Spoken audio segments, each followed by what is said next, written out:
Hi, I'm Tim. I'm a loan officer for first-time home buyers, and I help first-time home buyers buy homes.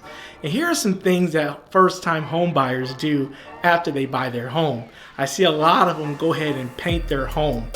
When you live at other places or rent, you really can't paint the home and customize it. But when you buy your home, you can customize it, paint it, do whatever design you want. It's your house. Another thing I see first-time home buyers doing is getting new furniture. It's nothing like having a new home and new furniture. It just kind of goes hand in hand. Another thing I know is they do is decide what room is what. Is this room's gonna be your home office, or this is gonna be the guest room, or this is gonna be the man cave or the entertainment room? These are all good things to decide and great things to worry about.